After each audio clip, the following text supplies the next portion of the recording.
بسم اللہ الرحمن الرحیم السلام علیکم ورحمۃ اللہ وبرکاتہ۔ بہت بڑا الزام اور بہت بڑا انکشاف ہے، اور اگر یہ بات سچی ثابت ہو جاتی ہے جس کا ہم بہت پہلے سے ذکر کرتے چلے آئے ہیں، خدشات کا اظہار کیا گیا ہے، تو عمران خان کے امریکی سازش کے جو بیانیے ہیں اس کی پوری طرح سے تصدیق ہو جائے گی، اور اس کے بعد کسی قسم کا کوئی شک باقی نہیں رہ جائے گا کہ عمران خان کو ایبسولوٹلی ناٹ بولنے کی سزا دی گئی ہے۔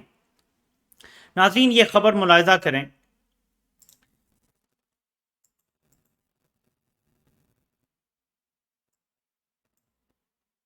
یہ آپ کے سامنے آ گئی۔ Taliban accuses Pakistan of allowing US drones to use its airspace۔ Taliban کے وزیر دفاع جو ہیں ایکٹنگ، یہ انہوں نے کیا، آپ کو یہ میں ہلکا سا دکھا رہا ہوں، میں زیادہ بتا نہیں سکتا، بات بھی انہوں نے اپنی زبان میں ظاہر کی ہے، زیادہ تر لوگوں کو نہیں سمجھ آئے گی، بہت ساروں کو سمجھ بھی آئے گی، ظاہر لوگ پشتو سمجھتے ہیں اور سارا کچھ۔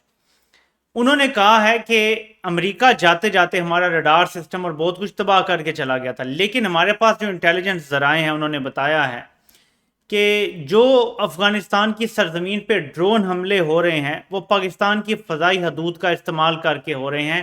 ہم پاکستان سے کہیں گے کہ وہ امریکہ کو اپنی فضائی حدود ہمارے خلاف استعمال کرنے مت دے۔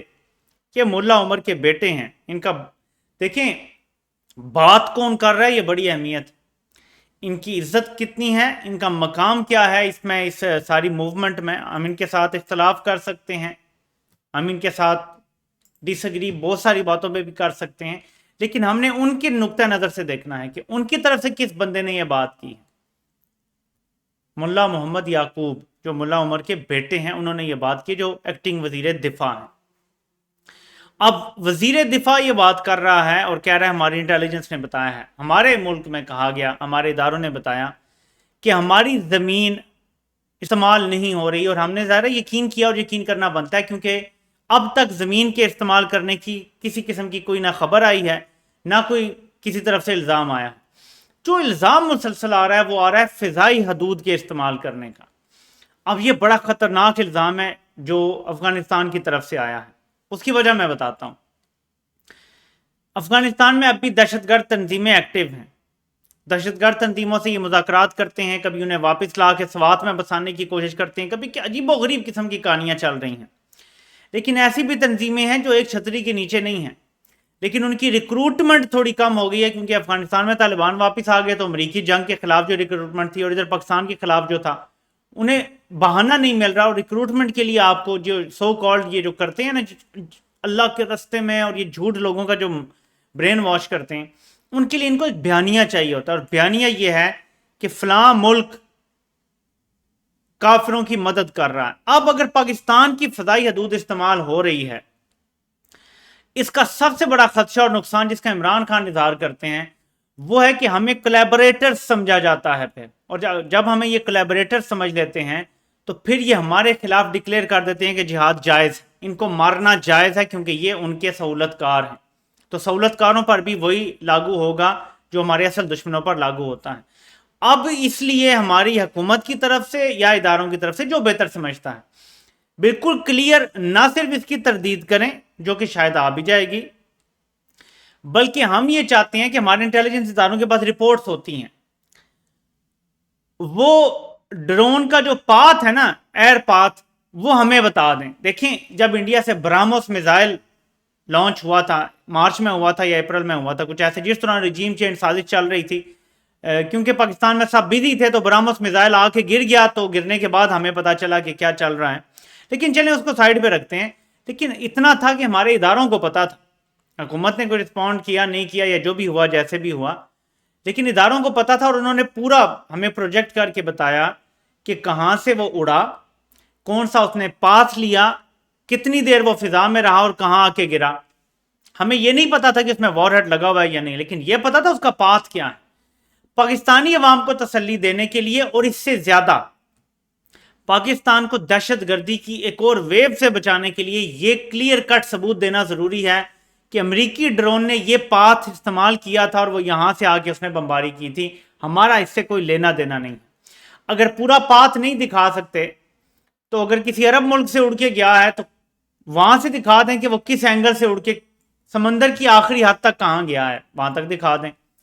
اگر وسطی ایشیائی ریاستوں میں سے کہیں سے اڑا ہے تو افغانستان کی سرزمین میں داخل ہونے کے بعد اس کا پاتھ دکھا دیں کہ وہ کس اینگل سے آ رہا ہے، تاکہ ملکوں سے تعلقات بھی خراب نہ ہوں، تاکہ ہم سمجھ جائیں کہ اس نے پاتھ کون سا استعمال کیا ہے ڈرون حملہ کرنے کے لیے۔ کیونکہ کسی بھی عرب ملک سے اگر ڈرون اڑتا ہے تو پاکستان کے علاوہ کوئی رستہ کم از کم مجھے سمجھ نہیں آتا، میں نے بہت سٹڈی کرنے کی کوشش کی ہے نقشے کو، پاکستان کے علاوہ کوئی رستہ نظر نہیں آتا، وہ بھی کسی ہائی ویلیو ٹارگٹ کو آپ نے اگر اچیو کرنا ہے تو یہ نہیں کہ آپ پوری دنیا گھوم کے 10 گھنٹے بعد وہاں پہنچیں گے تو وہ ٹارگٹ وہیں بالکنی میں کھڑا ہوگا، ایسا نہیں ہوتا۔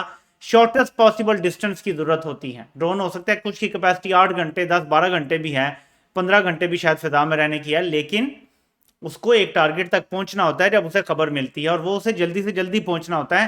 شارٹیسٹ ڈسٹنس جو ہے وہ پاکستان سے بلوچستان کے اوپر سے گزر کے جاتا ہے۔ تو یہ بڑا سنگین الزام ہے جو طالبان کے وزیر دفاع نے لگایا ہے، یہ چھوٹی بات نہیں ہے۔ دوسری چیز ناظرین، جمیل فاروقی کی جو ضمانت تو نہیں ہوئی، لیکن یہ ہے کہ کم از کم ان کا جو جسمانی ریمانڈ تھا وہ مسترد ہو گیا ہے، اور وہ بھی جوڈیشل ہو گئے ہیں شہباز گل کی طرح۔ اس کے بعد ظاہر ہے کہ ضمانت اپلائی کی جائے گی اور ممکنہ طور پہ ضمانت ہو جائے گی۔ امید ہے کہ کچھ لوگ، کچھ ججز، کچھ لوگ جو نچلے لیول پہ بھی ہیں یا ہائر جوڈیشری میں، وہ اب سٹینڈ لیں گے۔ میں امید کرتا ہوں، دیکھیں جسٹس اطہر من اللہ صاحب، آپ نے نواز شریف اور مریم کی سزا معطل کی، قوم نے آپ کا یہ فیصلہ تسلیم کیا، اس کے بعد سے آج تک کوئی اپیل، کچھ بھی نہیں، کوئی فیصلہ نہیں ہو رہا، لیکن قوم نے تسلیم کیا۔ آپ نے نواز شریف کی زندگی کی گارنٹی مانگی، قوم نے وہ بھی تسلیم کر لیا کہ ٹھیک ہے یار، جج ہیں، کچھ صحیح سوچ رہے ہوں گے۔ آپ نے انسانی حقوق کی خلاف ورزیوں کے خلاف اچھا کام کیا، اس کی تعریف بھی کرنی بنتی ہے۔ آپ نے پیکا قانون کا جو ایک کالی شک تھی بالکل، جو نمبر 20 تھی، وہ آپ اگر نہ معطل کرتے تو آج سارے جیلوں میں ہوتے اور بڑی خطرناک سزائیں بھگت رہے ہوتے۔ آپ نے وہ ختم کر کے بڑا احسان کیا ہے قوم کے اوپر۔ ایک وقت ہے اب سٹانس اپنا جو ہے نا وہ شو کرنے کا، سٹینڈ لینے کا۔ پاکستان میں اس ٹائم جو ملٹری رجیم چل رہی ہے اس کے خلاف، دیکھیں ہمیں یہ ماننا پڑے گا کہ اس ملک میں مارشل لا لگا ہوا ہے، شہباز شریف کو صرف سامنے رکھا گیا ہے، انہیں ہم مارشل لا ایڈمنسٹریٹر بھی نہیں کہہ سکتے، کیونکہ وہ ایڈمنسٹریشن کچھ کر ہی نہیں رہے، کر وہی رہے ہیں جنہوں نے لگایا ہوا ہے مارشل لا۔ تو آپ سے ہمیں امید ہے کہ اب آپ یہ جو انسانی حقوق کی خلاف ورزیاں ہو رہی ہیں، فیک کیس بن رہے ہیں، توہین کا کیس بنا رہے ہیں، یہ جو بڑا بینچ بنا ہے عمران خان کے خلاف توہین عدالت کا، مجھے امید ہے کہ یہاں سے کوئی سینٹی پریویل کرے گی، اور ملک کے سب سے بڑے اس ٹائم جو سیاسی لیڈر ہے اس کی جڑیں کاٹنے کی کوشش جو ہے وہ یہیں پہ اس کو فل سٹاپ لگے گا۔ عدلیہ سٹینڈ لے گی، سپریم کورٹ سٹینڈ لے گی، آپ لوگ سٹینڈ لیں گے تو یہ ملک میں جمہوریت بحال ہوگی، ورنہ ہمیشہ اگر عدلیہ نظریہ ضرورت کو بحال کرتی رہے گی تو کبھی بھی ملک میں جمہوریت بحال نہیں ہوگی۔ عمران خان آج ٹیلیتھون کر رہے ہیں اور مجھے امید ہے کہ اس میں اچھا خاصا پیسہ جمع ہوگا، میں بھی انشاءاللہ تعالیٰ اس میں ضرور فنڈ دوں گا۔ تمام اوورسیز پاکستانیوں سے میں ریکویسٹ کرتا ہوں کہ آپ بھی جتنی آپ کی پسلی ہے اتنا ضرور دیں، جتنا ہو سکتا ہے ہر بندہ کرے، آسانی سے جتنا کر سکتا ہے۔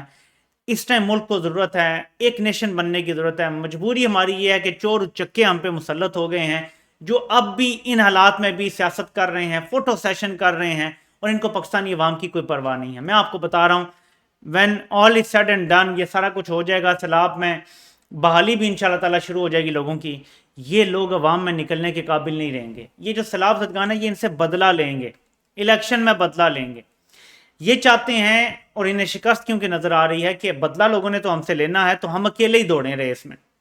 مجھے بار بار یہ جو ابھی صورتحال ہے نا حلق بغلول کی اور ان سب کی، مجھے وہ دا ڈکٹیٹر مووی یاد آ جاتی ہے بار بار۔ اس کا جو مین کریکٹر ہوتا ہے وہ دکھاتے ہیں کہ کسی افریقی یا عرب ملک کا وہ ڈکٹیٹر ہے، مطلب کنگ ہے یا جو بھی سمجھ لیں آپ۔ قذافی آئی تھنک دکھانے کی کوشش کی تھی ان اے سینس اس کو، لیکن کلوز تو اس میں وہ دکھاتے ہیں کہ جب وہ ریس کرتا ہے نا تو جو اس کے ساتھ بھاگ رہے ہوتے ہیں ان سب کو گولی مار دیتا ہے، اور اکیلا ان کے سے چلا بھی نہیں جا رہا ہوتا، کمر پکڑ کے تو وننگ لائن کراس کر دیتا ہے، یعنی جیت جاتا ہے، اپنے آپ کو ہی جتوانے کے لیے باقی سب کو گولی مار دیتا ہے۔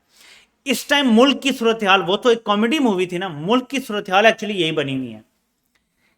پی ڈی ایم جماعت کا یہ ہے کہ ہم نے اکیلے بھاگنا ہے اس ریس میں، نیوٹرل لیگ کا یہ مسئلہ ہے کہ ہم نے اکیلے بھاگنا ہے اس ریس میں، نون لیگ جو ہے اس کو نیوٹرل لیگ آج کل کہتے ہیں، کیونکہ یہ جو نون ہے یہ نیوٹرل ہے۔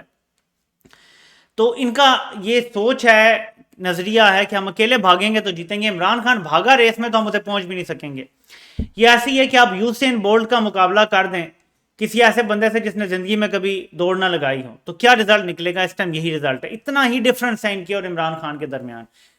جن سیٹوں پہ ہو رہے ہیں ضمنی انتخابات نیشنل اسمبلی کی چند سیٹوں پہ, لوگ کہہ رہے ہیں کہ یہ تو یار مصیبت میں ہمیں ڈال دی, ہماری یہاں ضمانتیں عمران خان کے مقابلے میں ضبط ہو جائیں گی. آئی تھنک ایمن ولی خان نے بھی کوئی ایسی بات کیا کہ ہمیں کس نے پھنسا دیا ہے اس میں.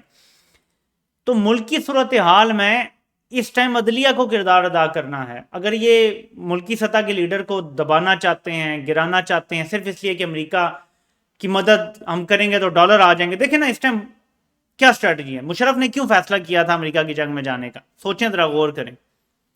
پاکستان پہ پابندیاں لگی ہوئی تھیں ایٹمی حملے کرنے کے بعد, اور اس کے بعد سے ہماری معیشت بڑے جھٹکے کھا رہی تھی. آپ نے مطلب آپ کو یاد ہوگا کہ foreign currency account Nawaz Sharif نے سارے جو ہے فریز کر دیے تھے, اور اس کے بعد سے ایک سلسلہ چل رہا تھا, ہماری معیشت بالکل ڈوب گئی تھی. نواز شریف کا ویسے ایک کمال ہے, چلیں ایٹمی دھماکے تو ایک ساتھ بانا بھی بن گیا, کارگل جنگ بھی ہو گئی, لیکن نواز شریف کا ایک کمال ہے کہ جب بھی حکومت میں آیا, ٹھیک ٹھاک بھی حکومت ہوئی تو تباہ کر کے چلا گیا ملک کو. یہ نواز شریف کا کمال ہے. جب بھی آیا حکومت میں, نا آپ ہسٹری دیکھ لیں, جب گیا چھوڑ کے تو ملک تباہ, دیوالیہ ہونے کے قریب. مشرف جب آیا تھا تو ملک اس ٹائم بھی دیوالیہ ہونے کے قریب تھا. مشرف کو سمجھ نہیں آ رہی تھی, لیجیٹیمیسی مل نہیں رہی تھی, ڈکٹیٹر کو ملتی نہیں ہے, عالمی اداروں سے ڈیل کرنا آسان نہیں تھا. تو پھر مشرف کے پاس, اور انڈیا ہاسٹائل ہوا تھا, یہ یاد رکھیں. 2000 جب سے دھماکے ہم نے کیے تھے اور اس کے بعد سے مسلسل کارگل کے بعد انڈیا ہاسٹائل تھا. وہ 2-3 سال ہاسٹیلٹی بھی بڑی چلی تھی. تو مشرف کو یہ سوجی کہ اگر ہم امریکہ کی گود میں بیٹھ جائیں گے تو نمبر 1 معیشت کا مسئلہ بھی حل ہو جائے گا, IMF جو بھی اگر کوئی مسئلہ ہوا, ڈالر بھی آ جائیں گے, انڈیا بھی تھوڑا سا پیچھے ہٹ جائے گا کیونکہ ہم امریکہ کے الائی بن جائیں گے. تو اس نے یہ سب سوچ کے امریکہ کی جنگ میں شرکت کی. یہ فیصلہ ٹھیک تھا یا درست تھا, یہ آپ فیصلہ کر لیں. آج والوں نے بھی یہی سوچا, معیشت کا حال برا ہے اور مشکل فیصلے ہم چاہتے نہیں ہیں کہ ہوں, اور عمران خان جو ہے وہ ہماری طاقت جو ہے وہ چھیننے کے در پہ ہے, یعنی ہم جو 75 سال سے قبضہ کیے ہوئے ہیں. تو ایسے میں کیوں نہ امریکہ کو دوبارہ سے مدد فراہم کی جائے اور امریکہ کو آن بورڈ کیا جائے. ڈالر بھی آ جائیں گے, گرے لسٹ سے بھی نکل جائیں گے. حالانکہ سارا کچھ عمران خان پورا کر گیا, پھر بھی گرے لسٹ سے نہیں نکالا. اب آپ دیکھیں گے کہ نکالیں گے, تو گرے لسٹ سے بھی نکل جائیں گے, اور بہت ساری چیزیں. تو ہماری اسے ڈنگ ٹپاؤ معیشت چلتی رہے گی. یہ ڈنگ ٹپاؤ پالیسی ہے دوبارہ جو پاکستان میں لے آئے ہیں. عمران خان کہہ رہے تھے کہ ہم نے اپنی ایکسپورٹس بڑھانی ہے, اپنی پروڈکشن بڑھانی ہے, ہم نے خود کفیل ہونا ہے اپنے اندر کے وسائل سے. یہ کہتے نہیں امریکی ڈالر لے کے ہم نے جو ہے نا وہ چلانا ہے ملک کو. تو اب دیکھ لیں افغانستان میں یہ جو الزام لگا ہے, یقین مانیں کہ اس کے جو نتائج خدا نہ خواستہ ہمیں بھگتنے پڑ سکتے ہیں آپ سوچ نہیں سکتے. ہم ڈرتے نہیں ہیں, ہماری فوج بہت طاقتور ہے ماشاءاللہ, اور کسی بھی بیرونی جارحیت کا وہ سامنا کر سکتے ہیں. لیکن یہ جو خاموش دشمن ہے نا, جو سنیک ان کرتا ہے, دہشت گردی کرتا ہے, اس کو دوبارہ ہم نہیں اژدہا بننے دے سکتے یا بنا سکتے. یہ ذہن میں رکھیں. اور اگر اس طرح کی خبر پھیلتی ہے کہ پاکستان کی فضائی حدود استعمال ہو رہی ہے, تو پھر یہ اژدہا دوبارہ سے کھڑا ہو جائے گا. ابھی یہ کم نہیں ہے, بہت مشکل جنگ ہمارے فوجیوں کو لڑنی پڑ رہی ہے. ہمارے بہادر لوگ, بہت بہادری کا کام ہے, یقین کریں. ایک ہے انڈیا سے جنگ لڑتے ہوئے انہیں پتا ہوتا ہے یہ سامنے انیمی کھڑا ہے, ان کی اسٹریٹجی کیا ہے, اسی کو پڑھتے ہیں. پوری اپنی سروس کے دوران اسٹریٹجی کو پڑھتے ہیں, انڈیا کو اسٹڈی کرتے ہیں, اس کی کیپیبلٹی, کیپیسٹی, اس کی ملٹری. لیکن یہ جو ایک دشمن ہے نا, یہ نظر نہیں آتا, برین واشڈ ہے, کوئی ایتھکس نہیں ہے, اور آ کے یہ نہیں دیکھے گا کہ سویلینز کو مارنا ہے, یعنی کسی بھی ٹارگٹ میں گھس جائے گا. تو ایسے دشمن سے لڑنے کے لیے ہی بڑا جگرا چاہیے, اور یہ جگرا ہے ہماری فوج میں. مسئلہ صرف یہ ہے کہ یہ جو اوپر کچھ بند کمروں میں فیصلے ہوئے ہیں امریکہ کے ساتھ تعاون کرنے کے, اگر ہوئے ہیں تو, اور اگر اس کی باقاعدہ تردید نہیں آتی اور تردید منوائی نہیں جاتی افغانستان سے, بڑے خطرناک صورتحال جو ہے پاکستان کے لیے اور حالات جو ہے وہ مجھے نظر آ رہے ہیں. اللہ پاکستان کو محفوظ رکھے. پہلے ہی ہم بڑی مشکلات میں ہیں, اور ہم سب دعا ہی کر سکتے ہیں, اور آپ بھی دعا کریں. آپ سے انشاءاللہ پھر ملاقات ہوتی ہے. اللہ پاک آپ سب کا حامی و ناصر ہو. اور سب کو سننے کا بہت بہت شکریہ.